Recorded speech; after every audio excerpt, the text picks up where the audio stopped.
Dernier discours du livre de Job. Vous allez voir, vous allez finir par regretter ce livre. Nous sommes ici dans le deuxième discours de Dieu où il va parler des forces du mal. Enfin, il va en parler à travers deux animaux, le béhémoth et le léviathan. Alors pour que vous arriviez à peu près à vous représenter les choses, le béhémoth est généralement associé à l'hippopotame. Ne vous moquez pas de l'hippopotame. L'hippopotame, c'est un animal qui est hyper violent.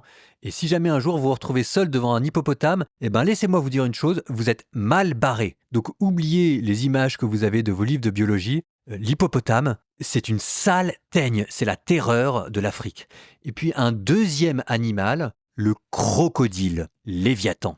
Sauf que dans la manière dont Dieu va parler de Béhémoth, hippopotame, Léviathan, le crocodile, il va s'agir de quelque chose de plus que simplement d'un hippopotame ou d'un crocodile. Là, on est en face des monstres primordiaux du chaos. Comme écrivait Dante sur les portes de l'enfer, vous qui entrez ici, laissez là toute espérance. Bienvenue dans le mystère du mal.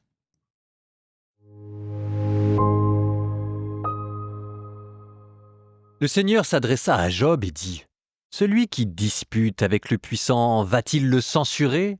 Celui qui critique Dieu, répondra-t-il à cela ? » Job s'adressa au Seigneur et dit : « Moi qui suis si peu de choses, que pourrais-je te répliquer ? Je mets la main sur ma bouche. J'ai parlé une fois, je ne répondrai plus. 2 fois, je n'ajouterai plus rien. » Le Seigneur s'adressa à Job du milieu de la tempête et dit : « Ceins donc tes reins comme un homme. Je vais t'interroger et tu m'instruiras. Veux-tu me débouter de mon droit, me condamner pour avoir raison ? As-tu un bras comme celui de Dieu et ta voix peut-elle tonner comme la sienne ?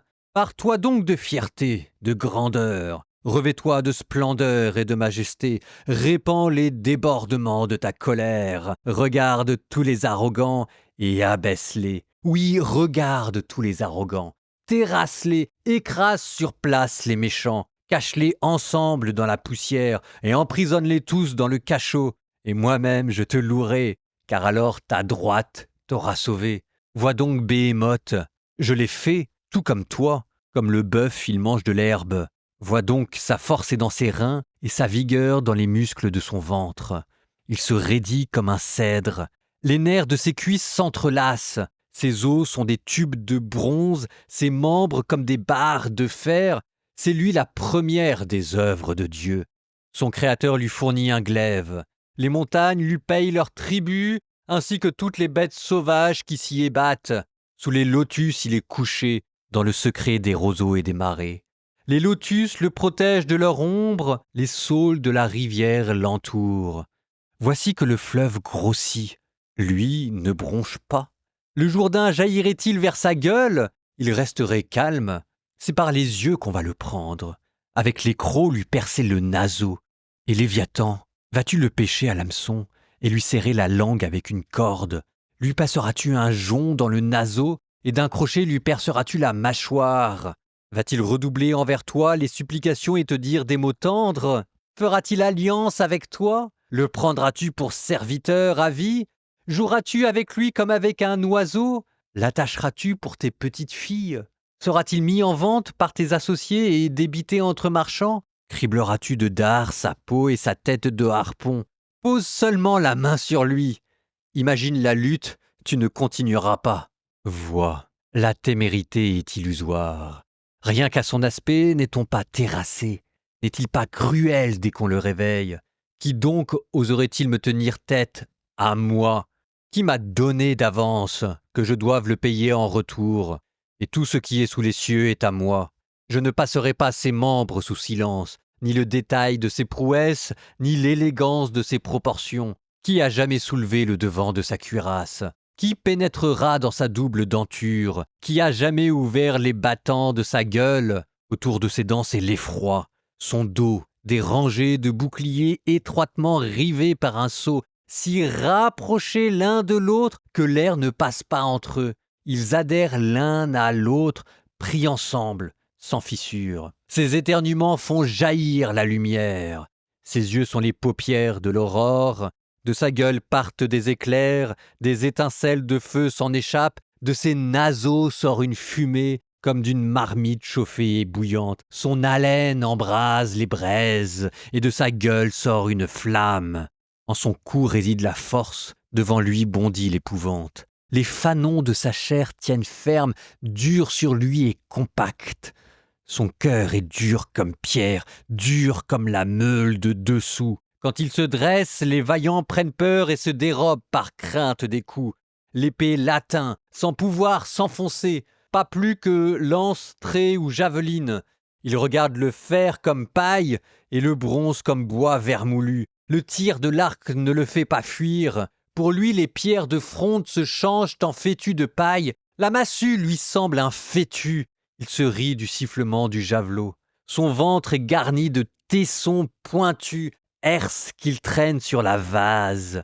Il fait bouillonner le gouffre comme un chaudron, transforme la mer en brûle-parfum, il laisse derrière lui un sillage de lumière. On dirait que l'abîme a pris des cheveux blancs. Sur terre, il n'a pas son pareil, lui qui fut créé intrépide. Tout ce qui est altier, il le toise, lui, le roi de tous les fauves.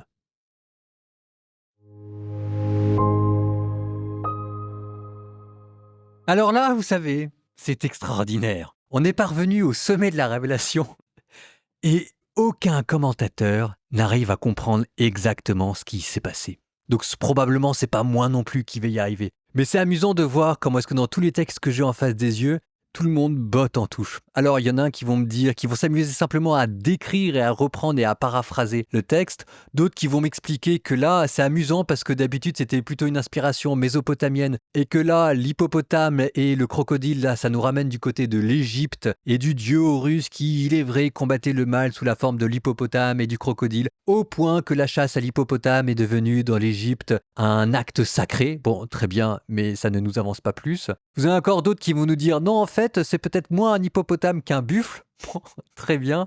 Mais le fond du problème, il est où?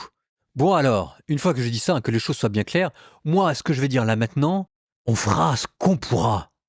Déjà, il y a deux monstres, Béhémoth et Léviathan. Ce qui semble dire qu'il peut y avoir plusieurs mâles qui s'attaquent à nous. Béhémoth est quelqu'un qui n'est pas d'emblée de jeu agressif. Alors d'ailleurs, Béhémoth, la bête en hébreu. Donc là, c'est vraiment la bête par excellence. C'est peut-être le mal naturel, les catastrophes, la maladie, etc., qui s'en prennent pas directement à nous. En tout cas, en bonne vieille théologie classique, on distingue le mal naturel et le mal moral. Peut-être que derrière Béhémoth, c'est le mal naturel, et peut-être que derrière Léviathan, qui lui est agressif, avec ses petits yeux rouges là qui nous veulent le mal, lui c'est le mal moral, et là c'est le Satan dont nous entendions parler au prologue.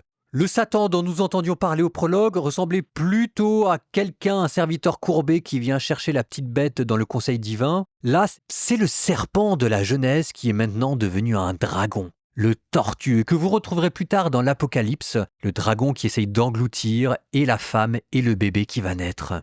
Ce Léviathan reprend les monstres primitifs qui émergent du tohu-bohu, du chaos initial. Ce qui veut dire ici en fait que Dieu présente un monde à Job qui est plus compliqué qu'il n'en a l'air. Dans le monde de Job, il y avait seulement les hommes, la nature et Dieu. Eliud est venu après pour dire « c'est un peu plus compliqué que ça, il y a une certaine forme de mystique et puis il y a aussi des anges. Les anges à la limite n'étaient pas totalement absents. » Le cosmos dont parle Dieu est lui beaucoup plus inquiétant. Il n'y a pas seulement la nature, Dieu et les hommes, il y a encore une autre personne, d'autres personnes. Il y a à l'intérieur du cosmos des forces du mal. Et ça change la donne. Ça veut dire que peut-être que le châtiment que Job subit ne lui vient pas de Dieu, mais lui vient d'autre chose dont nous ignorions l'existence, qui étaient les forces du mal. Job avait bien parlé un moment du Léviathan, mais c'était juste comme en passant. Là, non. Dieu vous dit que l'univers dans lequel vous existez est un univers en réalité qui est beaucoup plus dangereux que ce que vous imaginez parce qu'il y a des forces incontrôlables et qui nous veulent du mal à l'intérieur. Et que si Dieu n'était pas là, ce serait la catastrophe. C'est la reprise du premier discours sur la création où Dieu déjà vous montrait sa complexité extraordinaire, la manière dont il l'a créé, la manière dont il gouverne les animaux, et à travers là, il était déjà question de nous. Regarde l'instinct des animaux, vois comment ils mettent bas. C'est beaucoup plus compliqué que ça, et peut-être que là-dedans, la question de la souffrance, de la maladie trouve une autre place. Mais là, Dieu continue de complexifier l'image du cosmos en vous disant que c'est plus compliqué que ça. Il est question du bien et du mal. Et que le mal, tout autant que Dieu et le bien existent, le mal existe. Et ce sont des ennemis à combattre. D'où viennent ces forces du mal dans la création? Là, pour le coup, le texte ne le dit pas. C'est plus tard la tradition qui assimilera ça à la chute des anges. En attendant, nous vivons dans un cosmos habité par des forces maléfiques. Et ça change toute la donne de la question de la souffrance et du mal. Et peut-être que ce que disait Dieu avant, et que généralement on interprète de manière ironique. Verset 25. Et Léviathan, vas-tu le pêcher à l'hameçon et lui serrer la langue avec une corde? Lui passeras-tu un jonc dans le naseau, d'un crochet lui perceras-tu la mâchoire? Et si, plutôt que de les prendre de manière ironique, ces versets n'étaient pas à prendre au premier degré? Et si, en fait, Dieu, à travers la souffrance, n'avait pas proposé en réalité à Job de participer à sa lutte contre le mal et de participer avec lui à l'enfermement et de Béhémoth et de Léviathan? Et si le malheur et la souffrance que le diable envoie sur la terre, parce que ça ne vient pas de Dieu, cette affaire, et si le mal et la souffrance n'étaient pas aussi le moyen par lequel Dieu nous permettait de participer avec lui à terrasser les forces du mal? Ça changerait des choses, non? Imaginez que Dieu vous propose de venir avec lui terrasser Satan. À votre avis, ça ressemblerait à quoi ce combat? Probablement au combat de Job. Et est-ce que là-dedans, le fait de participer au terrassement du Satan avec Dieu, il n'y aurait pas là la plus belle preuve de la valeur que nous avons aux yeux de Dieu? Que nous sommes, en fait, dignes de lui. Au nom du Père et du Fils et du Saint-Esprit. Avec toi, mon Dieu, je me précipite sur une troupe armée. Avec toi, mon Dieu, je franchis la muraille. Les voies de Dieu sont parfaites, les paroles de l'Éternel est pure. Il est un bouclier pour tous ceux qui se réfugient derrière lui, pour marcher au combat.